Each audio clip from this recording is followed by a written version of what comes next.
Bismillahirrahmanirrahim.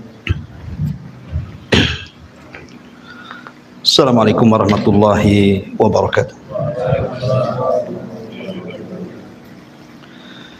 Bismillah wassalatu wassalamu ala rasulillah wa ala alihi wa sahbihi wa mawalah wa la hawla wa la quwata illa billahi wa ba'du.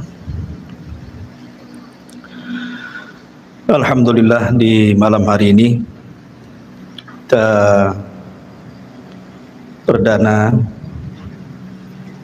duduk bertalabul ilmi di Pondok Pesantren Cahaya Ilmu. Baik, langsung aja, karena sesuai dengan permintaan kita mulai dari awal Al-Quran. Dan awal Al-Quran itu dimulai dari surah Al-Fatihah. Saya tidak akan mengkaji secara rinci tentang ayat per ayat dalam surah Al-Fatihah, tetapi saya ingin mengkaji dari sisi asrar, rahasia-rahasia, faedah-faedah yang ada dalam surah Al-Fatihah. Ma'asyiral muslimin yang dimuliakan Allah Subhanahu wa taala, surah Al-Fatihah ini adalah surah teragung yang diberikan kepada Rasul dan juga kepada seluruh umat Islam. Karena surah Al-Fatihah ini dipisahkan dari Al-Quran. Allah Subhanahu wa ta'ala ketika menganugerahi Al-Quran itu, Allah sendirikan Al-Fatihah.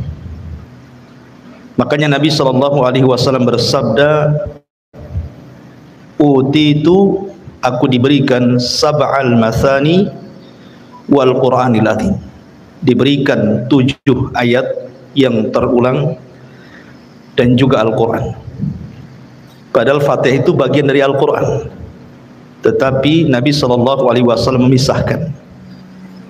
Jadi kita diberikan 2 nikmat. Al-Quran adalah nikmat, surah Al-Fatihah sendiri adalah nikmat. Kenapa demikian? Ada hadis yang menunjukkan tentang keistimewaan surah Al-Fatihah ini. Hadis ini dari Abdullah ibn Abbas radhiyallahu anhuma. Ketika Nabi SAW sedang duduk, sami'a naqidan min fawqihi, tiba-tiba mendengar suara yang menggelegar di atas kepalanya, tentu dari langit maksudnya. Maka Nabi SAW langsung mengangkat kepalanya ke langit. Maka Jibril alaihi salatu wassalam kemudian mengatakan kepada Nabi SAW, itu adalah suara pintu langit yang terbuka. Pintu itu tidak pernah terbuka kecuali hari ini. Kemudian turunlah malaikat, dan malaikat ini tidak pernah turun ke bumi kecuali hari ini. Kemudian kata Jibril, malaikat mengucapkan salam dan mengatakan kepada dirimu, wahai Muhammad, abshir binuraini utitahuma lam yu'tahuma nabiyyun qablak. Bergembiralah wahai Muhammad, karena engkau diberikan 2 cahaya yang tidak pernah diberikan para nabi sebelum. Kemudian Jibril mengatakan, Fatihatul Kitab wa khawatim surat Al-Baqarah. Pertama surah Al-Fatihah, dan yang kedua akhir daripada surah Al-Baqarah. Dalam riwayat, Nabi SAW mengatakan bahwa surat ini tidak pernah diturunkan dalam Taurat, tidak pernah diturunkan dalam Injil, bahkan tidak ada yang semisal dalam Al-Quran. Apa itu? Suratul Fatihah. Dari dua riwayat ini mengetahui bahwa surah Al-Fatihah ini surah teragung, karena tidak ada dalam Taurat, tidak ada dalam Injil, tidak ada dalam Al-Quran. Bahkan yang menurunkan surat ini malaikat yang belum pernah turun ke bumi. Makanya kenapa surah Al-Fatihah ini agung sekali, karena tidak terdapat dalam kitab-kitab langit. Ma'asyiral muslimin yang dimuliakan Allah Subhanahu wa taala, surah Al-Fatihah itu ada kalimat dalam ayatnya, iyyaka na'budu wa iyyaka nasta'in. Lihat domirnya di sini, kata gantinya. Allah Subhanahu wa taala tidak menyebutkan kata ganti dengan domir mutakallim. Artinya bukan kalimatnya iyyaka a'bud wa iyyaka asta'in, bukan. Tetapi menggunakan nun. Nun itu artinya kami, jama'. Seolah-olah surat ini bukan hanya dihafal orang-orang tua saja, tapi semua manusia akan menghafal surat ini. Mau anak-anak, mau orang dewasa, mau orang tua, mau perempuan, mau laki-laki, semua membaca surah Al-Fatihah. Itu diantara sirul Fatihah, rahasia surah Al-Fatihah. Ma'asyiral muslimin yang dimuliakan Allah Azza wa Jalla, bahkan diantara nama surah Al-Fatihah itu adalah Asy-Syifa, surat penyembuh. Ada sebuah riwayat dari Abi Sa'id Al-Khudri radhiyallahu anhu. Jadi suatu ketika Abu Sa'id Al-Khudri ini dan juga rombongannya pulang dari peperangan, kemudian kehabisan bekal, tidak ada makanan, tidak ada minuman, tidak ada apapun yang bisa mereka makan dan minum. Akhirnya kemudian mereka ingin bertamu ke salah satu dari daerah ataupun desa tertentu supaya orang-orang kampung itu menjamunya. Tapi qadarullah, orang-orang kampung itu semua bakhil. Tidak ada yang mau untuk menjamu rombongan para sahabat ini. Akhirnya kemudian para sahabat ini pun keluar dari kampung itu dan hendak mencari kampung lain. Qadarullah, rupanya ketua kampungnya tersengat kalajengking. Ketika tersengat kalajengking karena orang kampung itu tidak ada yang sanggup mengobati, dan dilihatnya para sahabat yang kampung itu nampaknya ada di antara mereka yang mampu mengobati, makanya orang kampung mengejar sahabat ini. Kemudian mengatakan, sudikah kalian mengobati ketua kami? Karena sahabat sudah sakit hati itu, masuk kampung minta dijamu, nggak ada yang ngasih. Sekarang pimpinannya terkena sengatan kalajengking, tiba-tiba minta diobati. Akhirnya para sahabat mengatakan, mungkin bahasa kita enak saja kan itu ya, saya minta makan tak dikasih, sekali kalian sakit minta diobati, itu bahasanya. Akhirnya kemudian para sahabat mengatakan, ya, kami siap mengobati pimpinan kalian dengan syarat kalian harus memberikan imbalan kambing sekian dan sekian.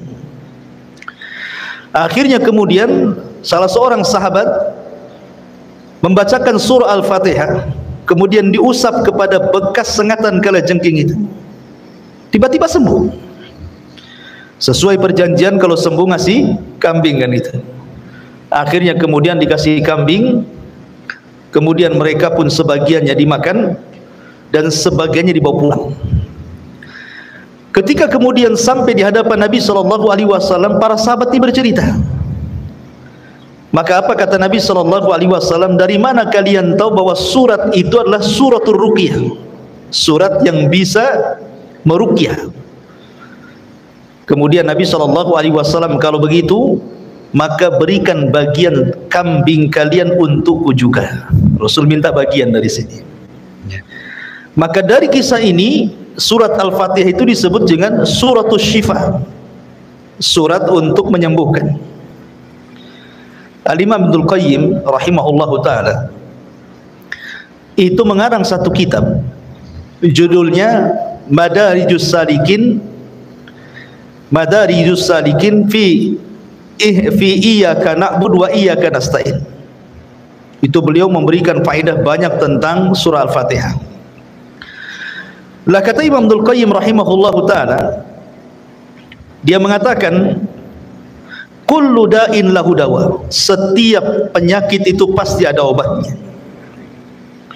Kemudian dia mengatakan wa ana ahsantul mudawamata bil fatihati, dan aku menganggap baik dengan terus membaca Al-Fatihah apabila aku sakit. Jadi kata Ibnul Qayyim rahimahullahu ta'ala, setiap aku sakit kubacakan surah Al-Fatihah dengan niat kesembuhan, dan setiap aku membaca surat itu maka Allah sembuhkan penyakitku.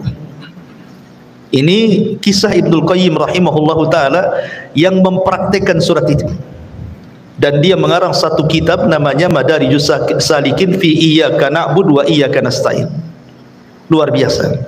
Intinya bahwa surah Al-Fatihah itu salah satu rahasianya adalah israrnya dalam sebuah pengobatan. Saya akan rangkum beberapa rangkuman tentang rahasia di balik makna surah Al-Fatihah. Kenapa surah Al-Fatihah itu disebut Ummul Kitab? Coba. Itu artinya induk dari semua kitab. Karena kata Imam Ibnul Qayyim rahimahullahu ta'ala, sesungguhnya Allah subhanahu wa ta'ala ketika menurunkan kitab-kitab dari langit itu, jumlahnya berapa? 104 kitab. Walaupun yang kita kenal hanya Taurat, Injil, Zabur, Al-Quran. Sama dengan para rasul kan. Rasul yang diutus itu 102, Nabi yang diutus 124.000, dalam riwayat 120.000. Adapun jumlah Rasul 315. Tapi yang kita kenalkan cuman 25 Nabi. Begitu juga malaikat. Malaikat paling yang kenal Jibril, Mikail, Israfil kan, terbatas saja yang kita kenal nama-namanya.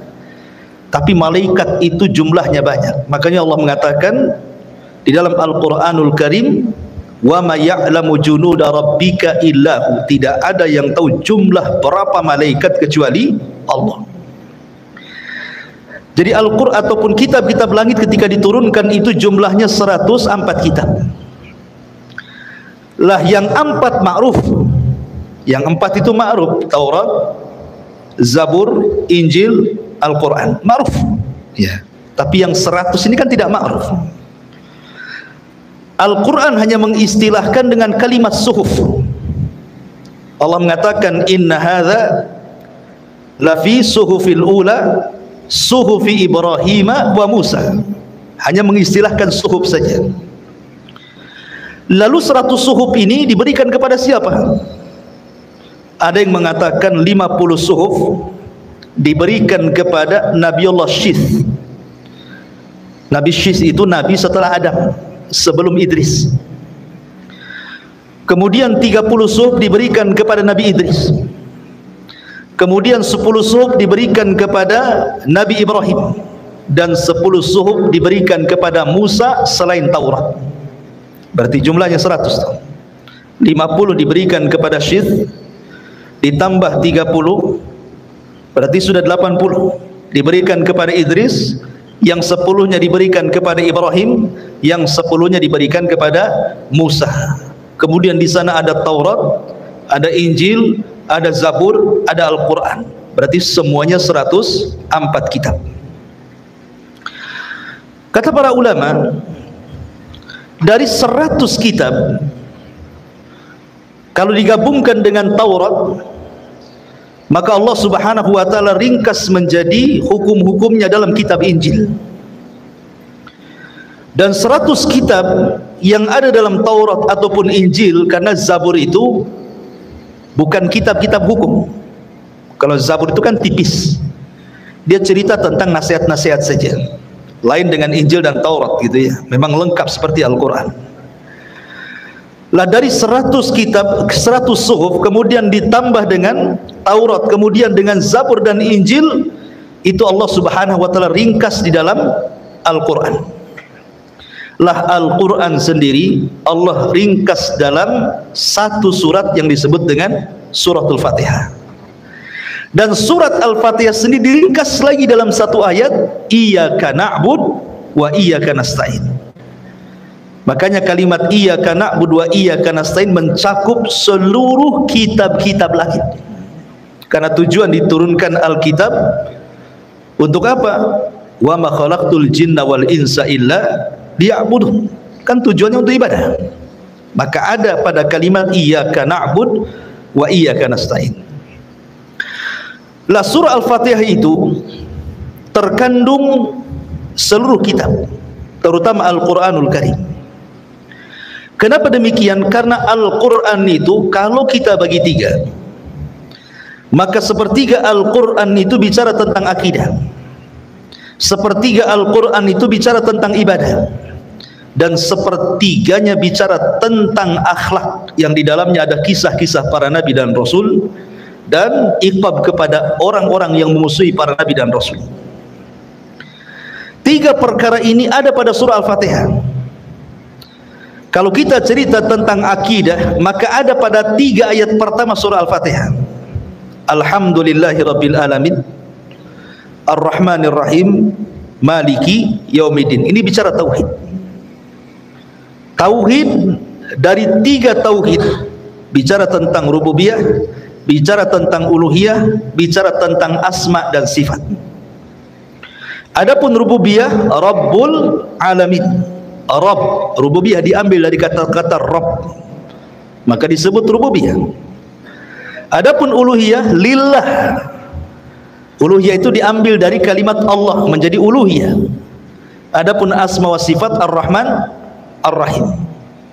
Ini yang pertama. Adapun yang kedua bicara tentang ibadah.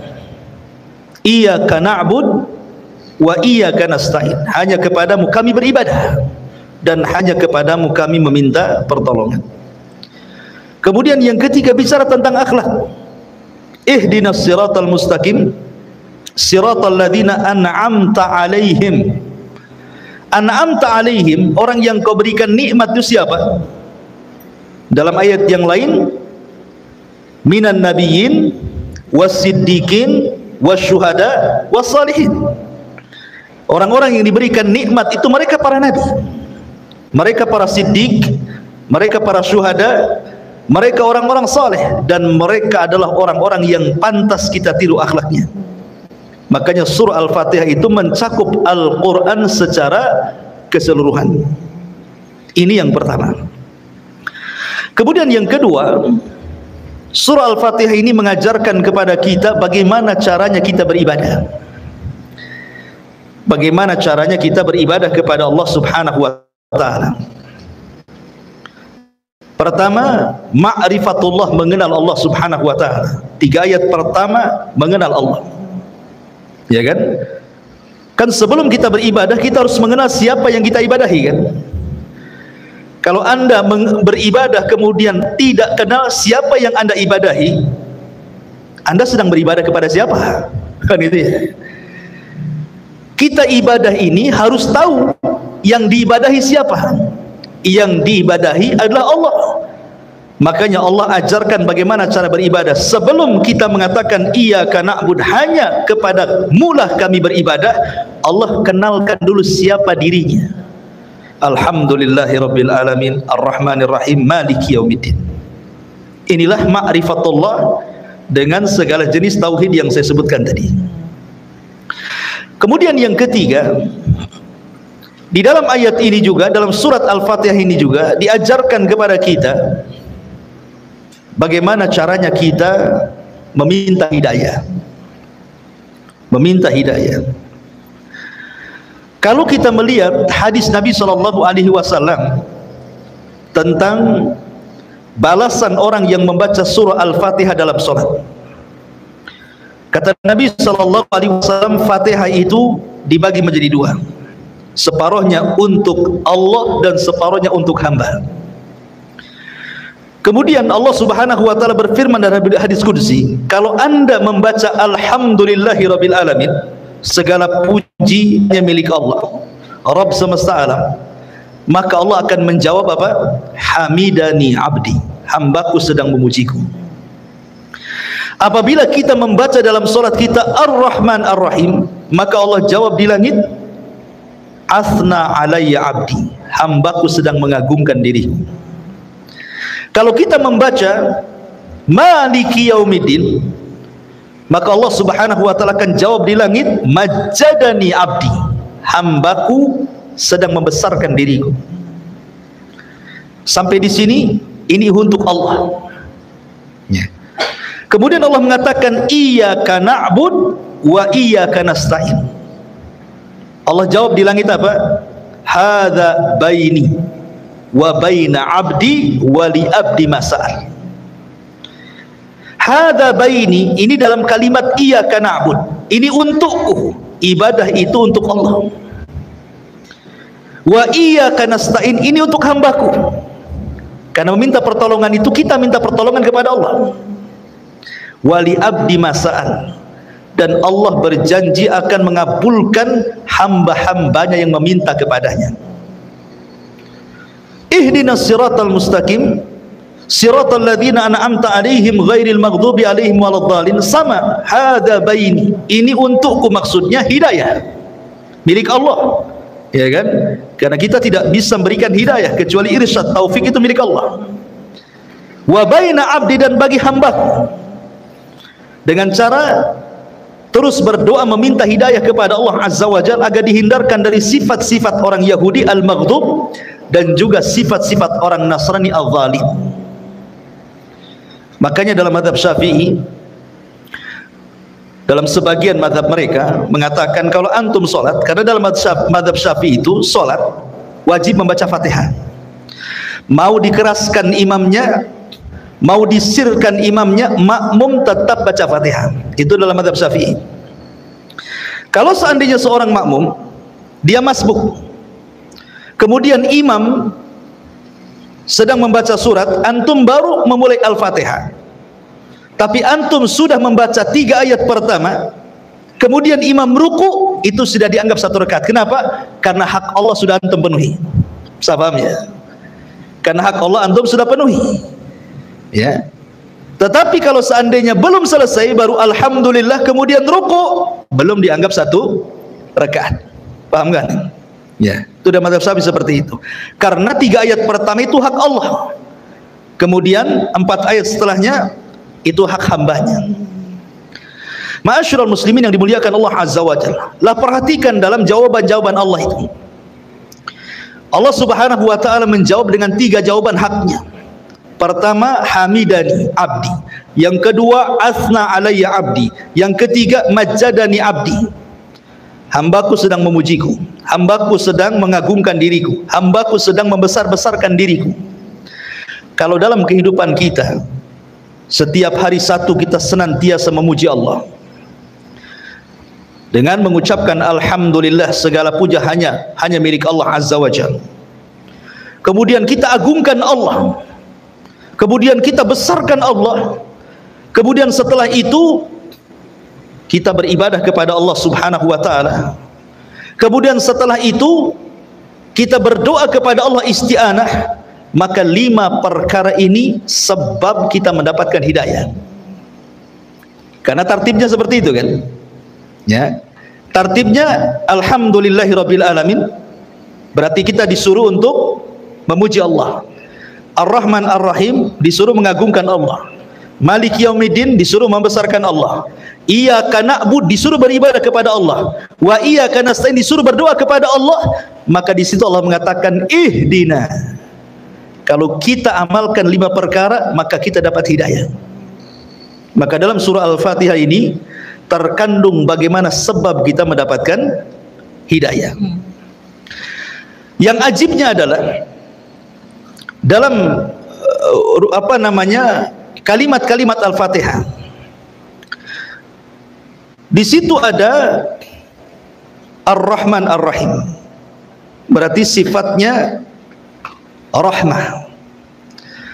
Kemudian yang kedua, ada iyyaka na'budu wa iyyaka nasta'in. Kita disuruh al-ibadah, beribadah. Kemudian di situ ada kalimat al-hidayah, ihdinas siratal mustaqim.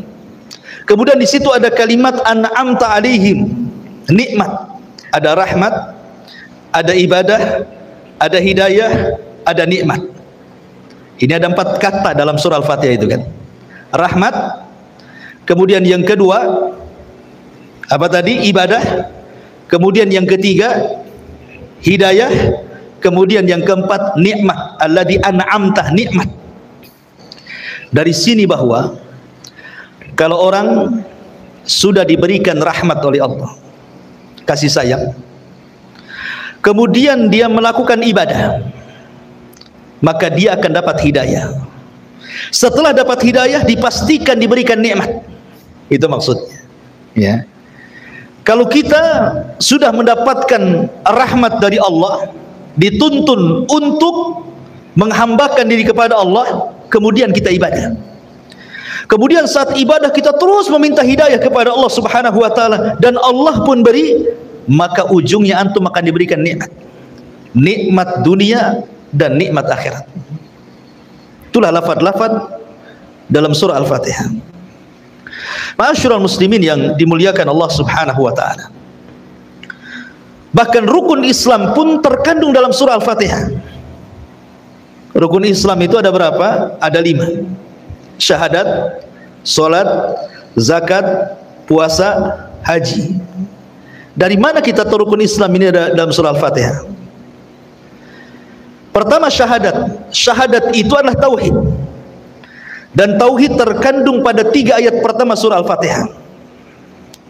Adapun sisanya salat, zakat, puasa dan haji itu ibadah, terkandung padanya dalam kalimat iyyaka na'bud. Hanya kepadamu ya Rabb kami beribadah. Berarti mencakup salat, mencakup puasa, mencakup zakat, mencakup haji.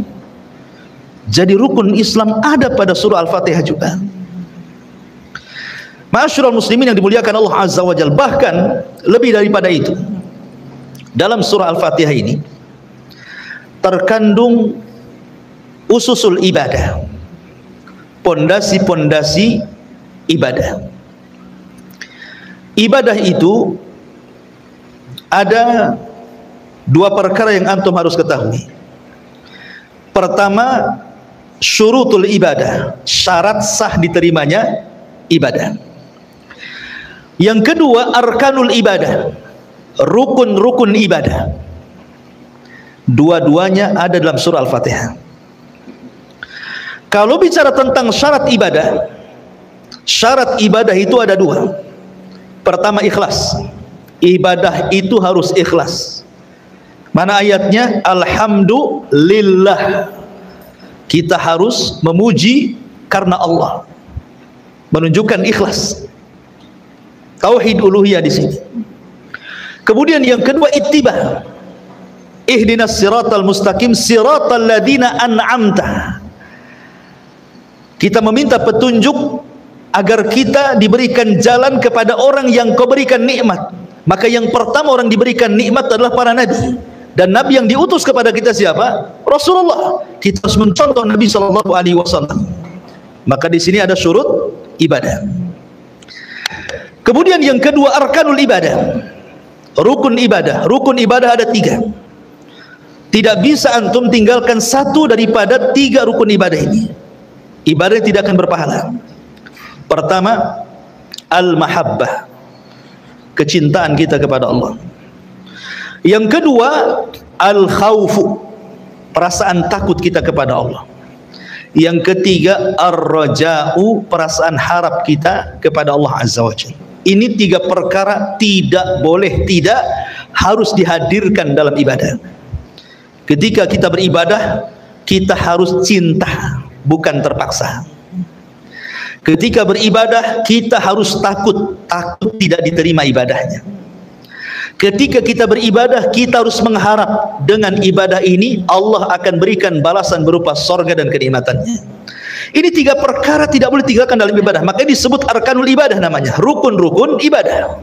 Dan itu ada pada surah Al-Fatihah.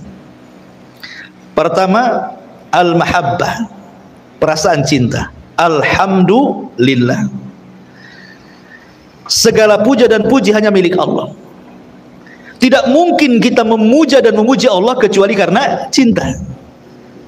Makanya kalau orang cinta pasti memuji. Kalau orang benci pasti mencela. Kan begitu ya?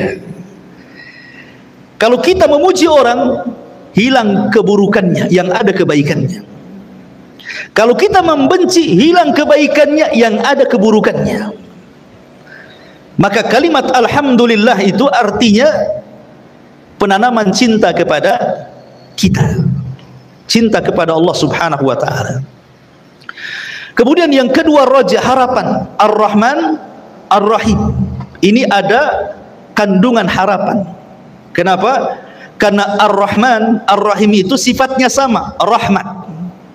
Artinya kasih sayang Allah Subhanahu wa ta'ala kepada kita. Di sini ada harapan, ada ketenangan bagi kita. Kita ini sedang bermuamalah dengan zat yang penuh dengan rahmat. Makanya segudang dosa yang kita lakukan, kalau kita menghadap Allah Subhanahu wa ta'ala dan tidak membawa kesyirikan sedikit pun, tetap Allah terima taubatnya. Bahkan orang yang berbuat syirik sekalipun kalau bertobat, tetap diterima tobatnya. Ada harapan, harap kepada Allah Subhanahu wa ta'ala. Kemudian yang ketiga, al-khawf, perasaan takut. Dari mana kita ambil? Maliki yaumiddin, bahwa Allah itu raja di hari pembalasan. Kita harus takut. Makanya kata Umar bin Khattab radhiyallahu an, ketika memberikan catatan kepada kalimat Maliki yaumiddin, beliau mengatakan, kalau seandainya orang paham bahwa di sana ada yaumuddin, yaumuddin itu hari pembalasan, ma'akalal qawiyyu dhaif, tidak mungkin orang kuat memakan orang lemah. Tidak mungkin orang itu semena-mena gitu ya, menindas itu tidak mungkin. Kenapa? Karena ada balasan. Iya, di dunia dia bisa menekan orang, di akhirat dia ditekan Allah. Kan itu ya. Makanya kalau paham bahwa yaumuddin, apa din? Din itu bukan agama. Din itu artinya balasan. Semua orang akan dibalas karena kezalimannya. Makanya kalau orang paham perkataan Umar bin Khattab bahwa di sana ada hari pembalasan, tidak mungkin orang itu mencuri, tidak mungkin orang berdusta, tidak mungkin orang menipu, tidak mungkin orang zalim, tidak mungkin orang hasad, tidak mungkin orang menyakiti, tidak mungkin orang mencela, mencaci, memaki, menggibah dan yang lainnya. Kenapa? Di sana ada hari pembalasan gitu ya. Maka timbul perasaan al-khawfu, takut. Berarti dalam surah Al-Fatihah juga di situ ada ususul ibadah, namanya pondasi-pondasi ibadah, baik syaratnya ataupun rukunnya. Jadi luar biasa surah Al-Fatihah itu. Ya. Ma'asyiral muslimin yang dimuliakan Allah Subhanahu wa ta'ala. Kemudian juga kalau kita melihat petikan-petikan dalam surah Al-Fatihah, Allah Subhanahu wa ta'ala ketika menyebut kalimat alhamdulillahi rabbil alamin, pujian hanya milik Allah Subhanahu wa ta'ala. Sering saya jelaskan kepada antum, kalimat alhamdu itu, alhamdulillah, itu bukan kalimat biasa, tapi kalimat yang luar biasa. Karena kalimat alhamdulillah ini yang mengucapkan bukan hanya sekedar manusia. Semua makhluk yang Allah ciptakan, mereka bertasbih dengan menyebutkan alhamdulillah. Ini kalau seandainya botol ini dia sedang bertasbih kepada Allah Azza wa Jal, kemudian kita mampu mendengar ucapan tasbihnya, pasti botol itu akan mengucapkan alhamdulillah. Tiang, kipas, apalagi di sini meja yang antum pakai itu, mereka semua bertasbih.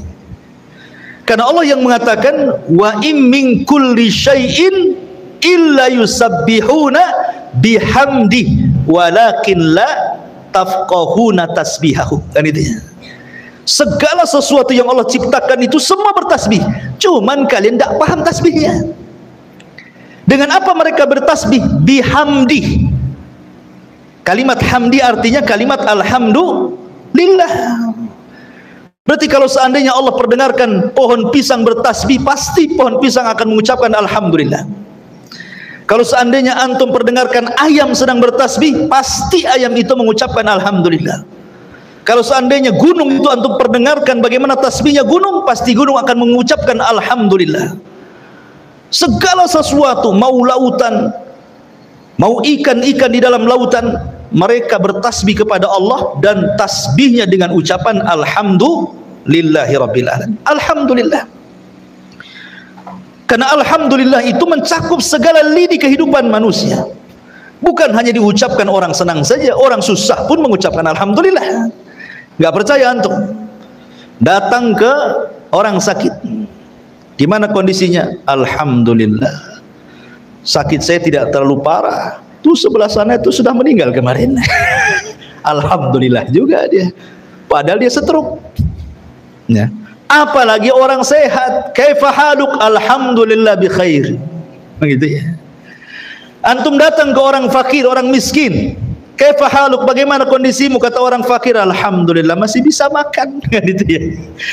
Orang sebelah nasinya nasi kering katanya ya. Apalagi orang kaya, makin keras alhamdulillahnya. Kaifa haluk? Alhamdulillah, tambah lagi oplet saya gitu. Semua orang mengatakan alhamdulillah. Mau orang sakit ya alhamdulillah, orang sehat alhamdulillah, orang miskin alhamdulillah, orang kaya alhamdulillah.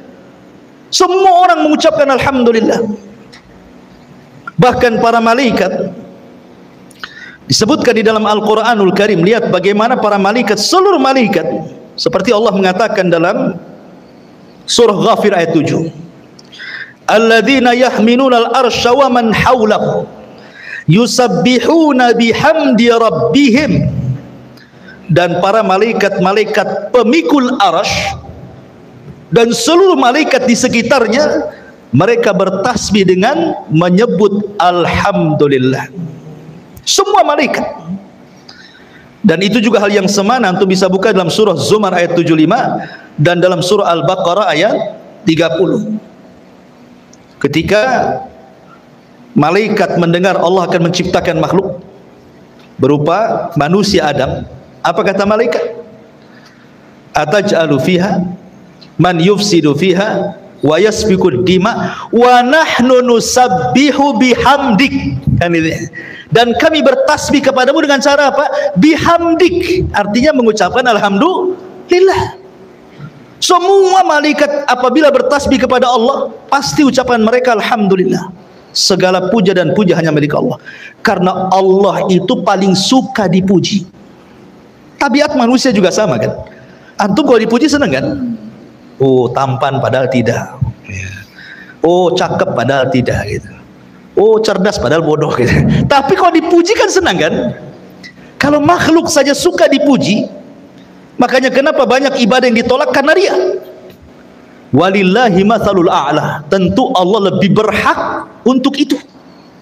Makanya kenapa Allah memuji dirinya tanpa harus mengatakan kul, tidak seperti kul a'udzu birabbin nas, kul huwallahu ahad, kul enggak. Tapi Allah mengatakan alhamdulillah. Allah tidak katakan kul ya Muhammad alhamdulillah ya. Kenapa? Karena tidak perlu Allah mengatakan katakan ya Muhammad alhamdulillah, karena Allah sendiri sudah memuji dirinya. Tidak perlu lagi kul katakan, karena Allah itu suka dipuji. Ma'asyiral muslimin yang dimuliakan Allah azza wa jalla, lihat para nabi. Nabi Nuh alaihi salatu wassalam, ketika dia diselamatkan oleh Allah subhanahu wa ta'ala setelah dia membuat kapal, dan kaumnya mengejek Nabi Nuh dan mengatakan, ya Nuh, kemarin kau jadi nabi, sekarang jadi tukang kayu pula katanya.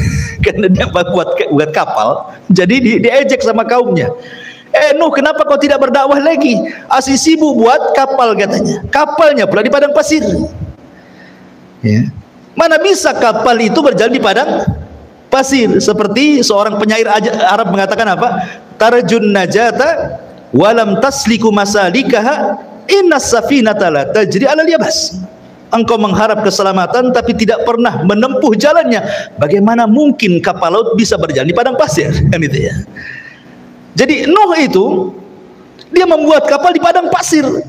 Sehingga kaumnya itu menganggap gila kalau buat perahu ya di laut sana, ngapain buat kapal di padang pasir.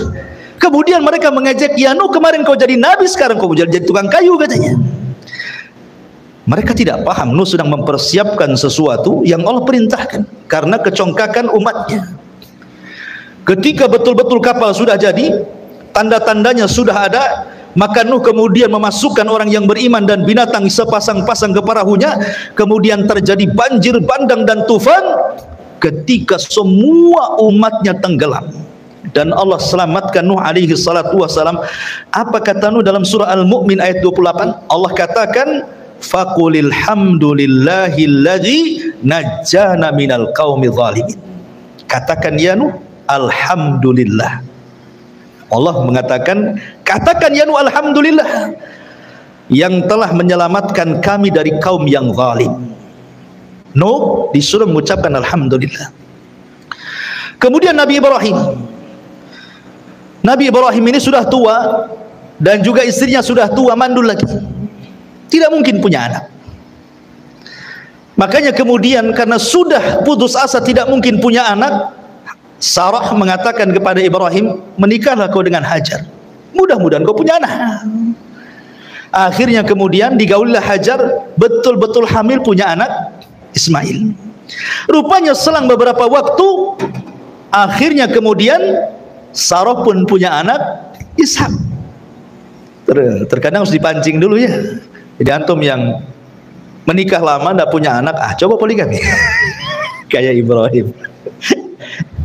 Lihat bagaimana Allah Subhanahu wa taala firmankan dalam surah Ibrahim ayat 39, alhamdulillah alladzi wahabali 'alal kibari Ismail wa Ishaq inna rabbi lasami'ud du'a.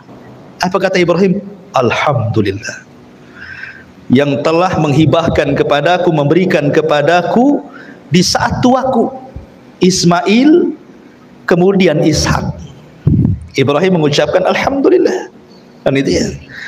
Kemudian juga kita lihat Nabi Daud dan juga Sulaiman. Nabi Daud itu dan Nabi Sulaiman ini kehususan nabi-nabi Bani Israel. Bani Israel itu terdiri daripada 12 putra Yakub dari 4 wanita. 12 inilah yang disebut dengan bapak-bapak Bani Israel, karena Israel sendiri adalah nama lain daripada Yakub. Yakub itu nama lainnya Israel, punya anak 12. Dari 12 ini punya anak, maka kumpulan anak-anaknya itu disebut Bani Israel. Tetapi dari putra-putra Yakub hanya ada 2. Satu turunannya jadi nabi, satu turunannya jadi raja semua. Pertama dari Lawi atau Lawa, semua jadi nabi. Ribuan para nabi terlahir dari Lawa ibn Yakub. Tetapi yang turunannya jadi raja dari Yahuda, yang turunannya disebut Yahudi, itu semua jadi raja sampai ke anak cicitnya ya. Tetapi Nabi Daud dan Sulaiman putranya itu menggabungkan 2 keistimewaan, raja plus nabi.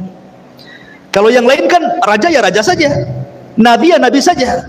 Tapi Nabi Daud dan Sulaiman itu menggabungkan 2 nikmat itu, nikmat raja dan nikmat nabi ya. Allah Subhanahu wa taala mengingatkan akan nikmat yang Allah anugerahkan kepada Daud dan juga Sulaiman.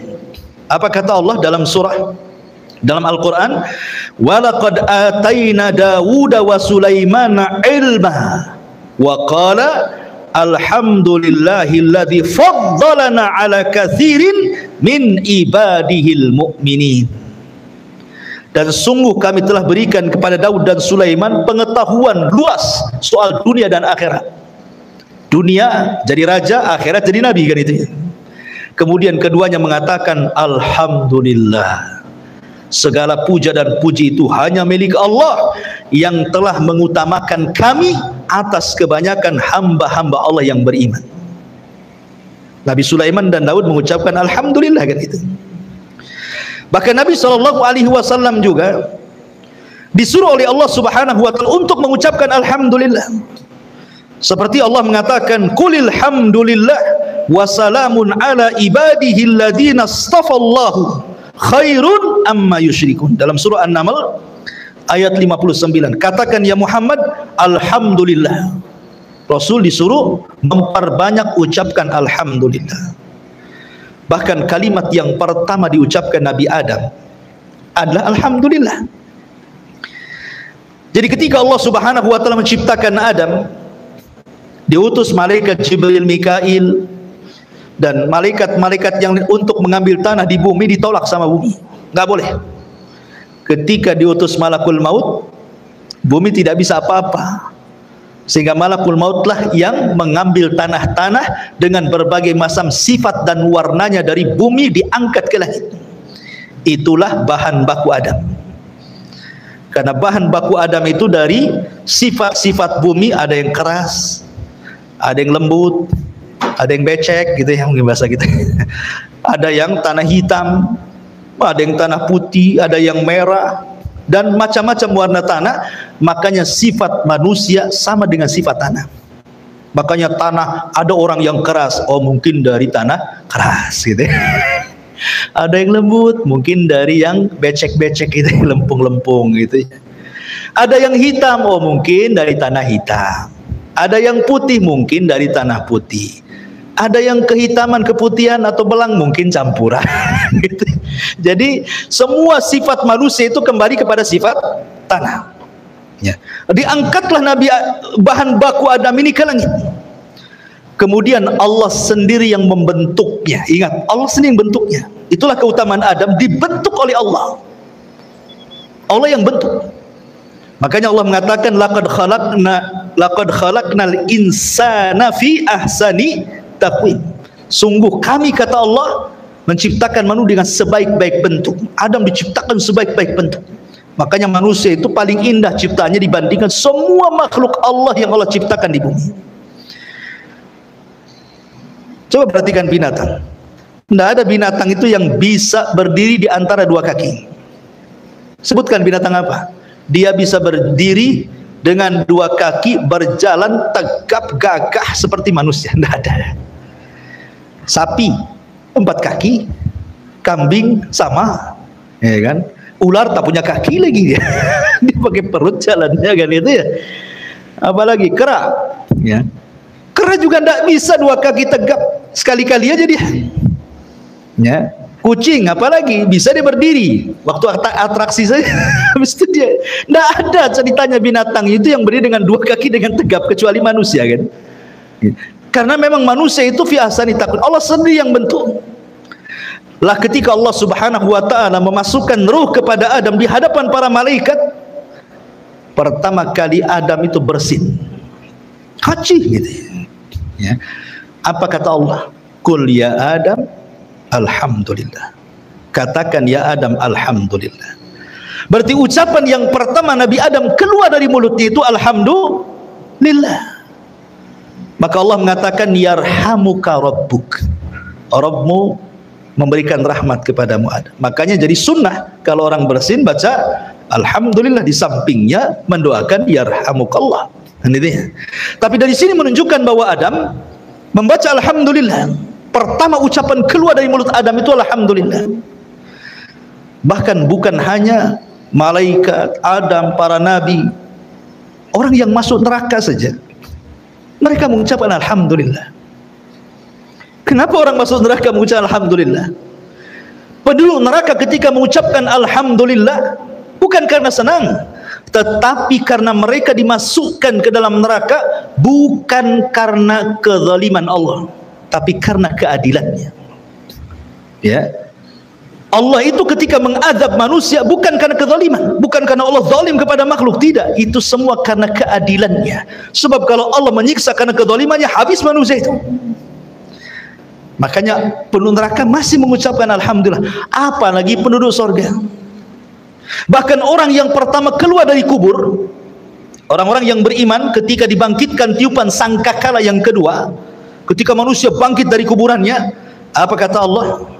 Allah Subhanahu wa taala berfirman, yauma yad'ukum Yauma yad'ukum fatastajibuna bihamdi wa tadhunnuna illa bistum illa qalila. Dalam surah Isra 52. Pada hari ketika Allah memanggil kalian, maksudnya membangkitkan kalian dari kubur-kubur kalian. Kemudian fayastajibun, maka kalian pun kemudian bangkit dari kuburan, kemudian kalian mengucapkan alhamdulillah.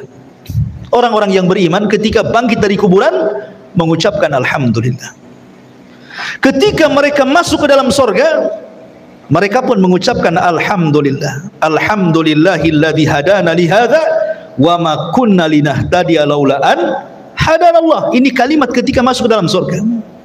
Ketika di dalam surga, mereka juga mengucap alhamdulillah. Wa qalu alhamdulillahilladzi adhhaba 'annal hazan. Dalam surah Yunus ayat 9 sampai 10. Kemudian akhir ucapan penduduk surga juga adalah alhamdulillah, sebagaimana Allah mengatakan di dalam surah Az-Zumar ayat 74, wa akhiru da'wana, dalam surah Yunus ayat 10, wa akhiru da'wahum anil hamdulillahi rabbil alamin. Lihat di sini, berarti orang yang beriman itu ketika keluar kuburan mengucapkan alhamdulillah, ketika masuk surga mengucapkan alhamdulillah, ketika dalam surga mengucapkan alhamdulillah, dan akhir ucapan penduduk surga alhamdulillah. Nah, jadi oleh karena itulah kenapa Rasul mengatakan, katakanlah alhamdulillah ala kulli hal, ucapkan alhamdulillah dalam kondisi apapun. Karena begini ikhwan, ketika antum kerja, yang sudah kerja, antum berangkat dari rumah ke tempat pekerjaan, ya, kemudian antum melihat ada orang yang kecelakaan, tertabrak bak gitu kan, mati. Harusnya apa yang antum katakan? Alhamdulillah. Supaya kita tidak seperti dia, gitu maksudnya, ya. Jadi setiap kita melihat musibah orang lain, ucapkan kalimat itu supaya jangan seperti dia. Karena bisa saja terjadi kepada kita. Kita ini sudah hati-hati, ya. Lampu sudah hijau, antum lewat, rupanya yang lain melanggar antum. Bisa saja terjadi kan? Ada orang makanya di jalan ini repot, antum mau ngebut nabrak orang, lambat pula ditabrak orang. Itulah jalan raya. Dan jalan raya itu tempat kematian paling banyak hari ini. Padahal di zaman Rasul tidak ada orang mati di jalan. Makanya sering saya katakan di zaman Rasul tidak ada orang mati di jalan, karena nggak ada unta nabrak keledai, gitu ya. Zaman sekarang truk nabrak tronton, gitu ya, beca ditabrak sama mobil, macam-macam. Makanya kalau melihat musibah, ucapkan alhamdulillah supaya tidak terkena musibah itu. Antum masuk nih, pulang dari ngaji, masuk ke rumah, istri sehat, anak-anak sehat, tidak terjadi kebakaran di rumah, tidak jadi apapun di rumah, tidak kemalingan, ucapkan alhamdulillah. Supaya apa? Supaya selamat terus rumah itu. Itu maksudnya. Itu bentuk syukur. Bukan Allah mengatakan kan, la in syakartum la azidannakum. Kalau engkau banyak bersyukur, ku tambah. Jadi kalau kita masuk rumah melihat kondisi semua baik, alhamdulillah, insya Allah Allah tambah. Kalau sekarang istri antum satu, Allah tambah, alhamdulillah. Kata akhwat, inna lillah wa inna ilaihi rajiun. Masyarul muslimin yang dimuliakan Allah. Intinya kalau kita kupas, alhamdulillah, banyak kan nih rahasia-rahasia dalam surah Al-Fatihah ini, ya. Masyarul muslimin yang dimuliakan Allah Azza wa Jalla. Ar-Rahman Ar-Rahim. Ar-Rahman Ar-Rahim ini bukan kalimat biasa, ya. Minimalnya kita ucapkan 17 kali dalam sholat kita kan. Dalam sholat wajib saja, belum sholat-sholat sunnahnya. Karena Ar-Rahman Ar-Rahim itu kalau antum perhatikan, kita memperhatikan maknanya, seolah-olah kita sedang diliputi rahmat Allah, kasih sayang Allah subhanahu wa ta'ala. Kasih sayang Allah itu banyak sekali, ikhwatu fiddin, muliakan Allah azza wa jalla. Sampai-sampai Nabi SAW ketika bicara tentang rahmat Allah subhanahu wa ta'ala, Allah itu memiliki mi'atu rahmah, 100 rahmat. Kemudian anzala minha rahmatun wahidah. tapi yang diturunkan ke bumi cuma satu. Bayangkan, Allah itu punya 100 rahmat kasih sayang, tapi yang diturunkan ke bumi cuma satu. Tapi dengan satu ini saja kita bisa melihat bagaimana seorang ibu menyayangi anaknya, ya kan? Bagaimana seorang bapa menyayangi anak-anaknya, bagaimana seorang anak cinta dengan ayahnya, bagaimana sesama binatang saling sayang. Kita lihat satu saja kita melihat luar biasa, ya, rahmat bagi manusia itu. Bagaimana orang masuk surga? Yang rahmat Allah itu 99 kan di sana. Yang satu saja kita bisa melihat bagaimana kasih sayang manusia dengan manusia yang lain itu luar biasa. Seperti ada di zaman sahabat itu yang menggendong ibunya haji dari awal manasik sampai selesai karena cintanya dengan ibunya. Uwais ibn Qaran, Uwais al-Qarani itu seorang kibarut tabi'in, hidup di zaman Nabi. Sebenarnya dia bisa jadi sahabat, tinggal datang dari Yaman ke Madinah berjumpa dengan Nabi, jadi sahabat dia kan. Karena syarat jadi sahabat itu harus melihat Nabi, beriman kepada Nabi, dan mati di atas agama Nabi. Itu sahabat namanya. Tapi Uwais al-Qarani bela-bela dia birrul walidain, sayangnya dengan ibunya sampai mengalahkan semuanya, ya. Begitulah rahmat ditanamkan oleh Allah Azza wa Jalla. Pada satu rahmat itu yang diturunkan, tetapi untuk satu dunia, mencakup ke binatangnya, mencakup ke manusianya, dan begitu seterusnya. Bagaimana di sorga yang 99 rahmat itu? Di dunia saja kita sudah tenang, apalagi orang tua punya 5 anak, semua anaknya berbakti, tenang rasanya gitu ya. Itu rahmat Allah itu. Gimana di sorga yang 99 itu kan, ya. Jadi kalimat Ar-Rahman Ar-Rahim ini bicara tentang rahmat, bicara tentang rahmat kasih sayang Allah Subhanahu wa taala kepada kita. Sehingga kalau kita yakin Allah itu sayang dengan kita, ikhwatu fiddin, maka tidak ada orang yang putus asa di dunia ini. Enggak ada. Kebanyakan orang yang putus asa itu karena tidak paham kalimat Ar-Rahman Ar-Rahim ini. Apalagi seperti tadi yang saya jelaskan, Maliki Yaumiddin, ditanamkan sifat takut gitu ya. Kalau orang paham dengan kalimat Maliki Yaumiddin, maka dia akan bisa menanamkan tingkatan Islam tertinggi dalam Islam. Apa? Muraqabah. Jibril bertanya kepada Rasul, apa itu Islam? Apa itu iman? Apa itu ihsan? Kan itu ya. Berarti tingkatan Islam itu ada 3, dimulai dari Islam, kemudian iman, kemudian ihsan. Berarti paling tinggi itu ihsan. Dalam Islam itu paling tinggi ihsan. Ihsan itu artinya merasa diawasi Allah. Dan kalau kita paham Maliki Yaumiddin, berarti Anda sedang dididik ihsan, ya, tingkatan muraqabah yang luar biasa. Sebab kalau seandainya kita paham kalimat Maliki Yaumiddin, tidak ada di dunia orang ini berbuat jahat, ikhwan. Tenang di dunia ini. Yang mencuri nggak jadi, takut nanti dibalas di akhirat. Yang mau berbohong nggak jadi, yang mau nipu nggak jadi, yang mau korupsi nggak jadi, yang mau berdosa nggak ada jadi, mau bergibah nggak jadi. Tenang dunia ini, nggak ada kejahatan kalau paham Maliki Yaumiddin. Tapi karena tidak paham, akhirnya kemudian habis sholat nyolong kotak infak. Berarti tidak paham dengan Maliki Yaumiddin. Dia mau nyuri kotak infak itu sholat dulu dia, baca Fatihah juga dia, Maliki Yaumiddin, habis itu diambil pula kotak infak. Berarti nggak paham yang dibaca.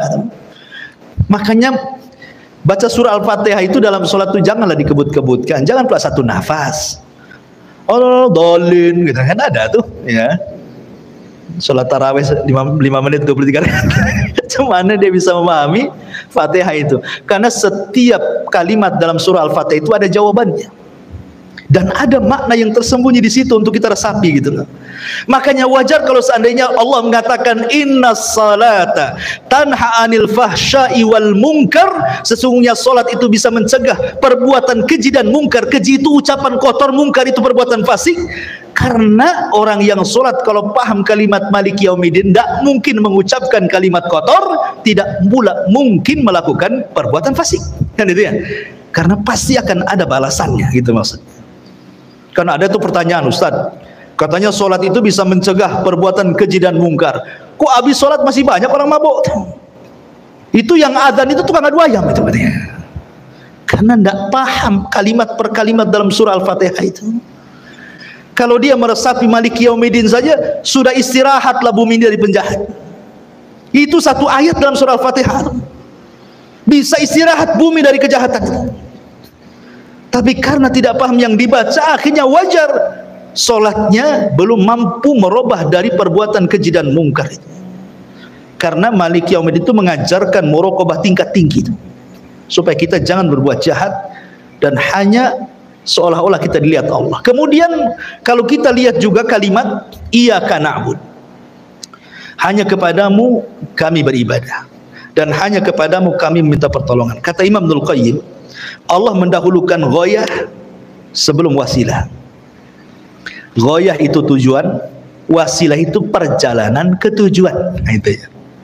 Kalau kita mau ke Batu Aji itu ghayahnya, perjalanannya itu disebut wasilah, ya kan? Allah mendahulukan ghayah, tujuan hidup manusia sebelum wasilah sampai ke tujuan. Karena tujuan kita ibadah, isti'anah itu wasilah. Ya. Berarti kita diajarkan dalam kalimat iyyaka na'budu wa iyyaka nasta'in itu penghambaan diri. Apa sih itu ibadah? Ibadah itu kata lain daripada al-khudu wat tadzallul, itu ibadah. Khudu itu artinya merendahkan, tadzallul itu menghinakan. Kita merendahkan diri di hadapan Allah dan menghinakan diri di hadapan Allah. Makanya kenapa Allah itu paling suka kepada orang yang sujud. Karena ketika kita sujud itu betul-betul kita sedang merendahkan diri kepada Allah. Disitulah Allah akan ijabah setiap doa orang yang sujud. Karena hadisnya bahwa seafdal-afdalnya doa ketika sujud. Allah tidak mungkin menolak doa orang yang sedang sujud. Maka kalau ingin berdoa ketika sujud itulah, karena itu waktu rendah-rendahnya kita di hadapan Allah itu. Ketika merendahkan betul, meletakkan dahi di tanah, itulah sebenarnya merendahkan kita kepada Allah. Kalau orang paham iyyaka na'bud, saya kira tidak ada orang sombong di bumi ini. Enggak ada. Karena semuanya harus merendahkan kepada Allah. Enggak ada orang yang congkak, yang sombong, yang takabur, itu enggak ada. Kalau seandainya para penguasa itu ketika sujud dalam solat, kemudian ketika dia membaca surah Al-Fatihah iyyaka na'bud, maknanya kita harus merendahkan dan menjadi hamba bagi Allah. Tidak mungkin kemudian dia takabur ketika menjadi pemimpin. Karena di sana ada pemimpin yang sesungguhnya Allah Subhanahu wa taala. Apalah kita di hadapan Allah, wallahu akhrajakum min butuni ummahatikum la ta'lamuna syai'a. Ketika kita dikeluarkan dari rahim ibu kita, kita tidak tahu apa-apa loh. Melihat saja tidak, mendengar saja tidak, bergerak saja tidak bisa, lemah. Baru sedikit-sedikit Allah kasih pendengaran, kasih pemandangan, kasih gerakan, kasih kekuatan.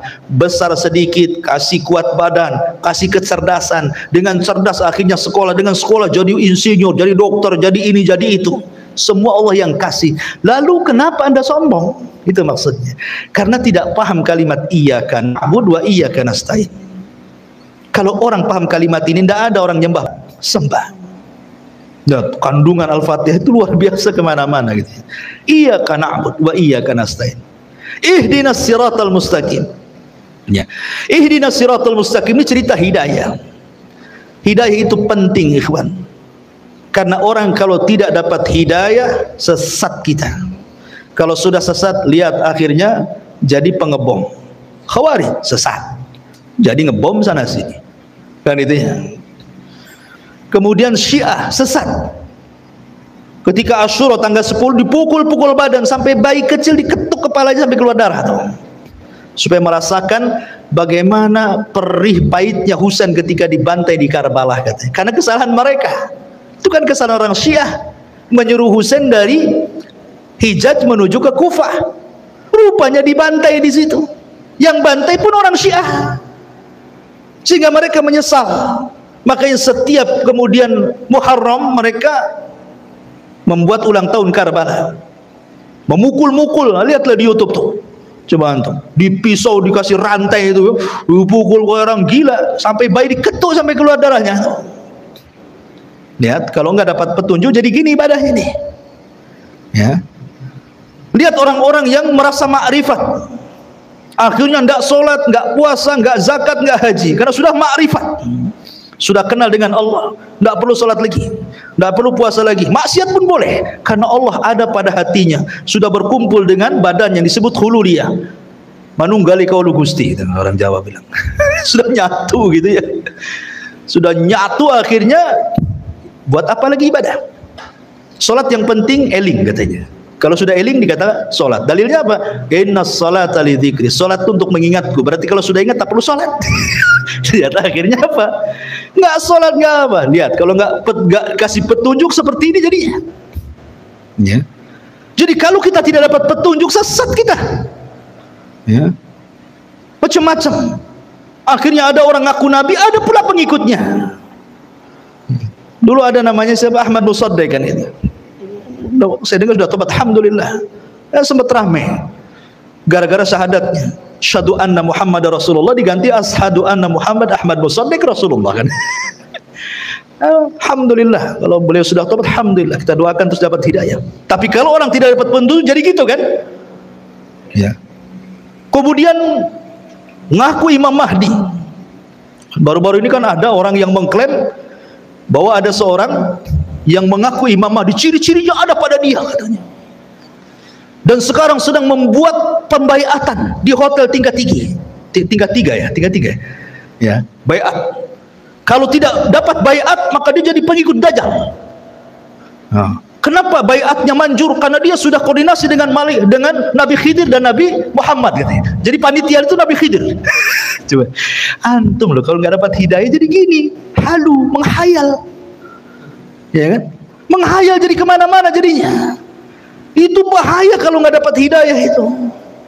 Makanya setiap sholat kita minta kepada Allah, ihdinas siratal mustaqim, ihdinas siratal mustaqim, supaya kita dapat hidayah. Kalau nggak dapat hidayah jadi kayak gini nih, ajaran yang nggak jelas jadinya.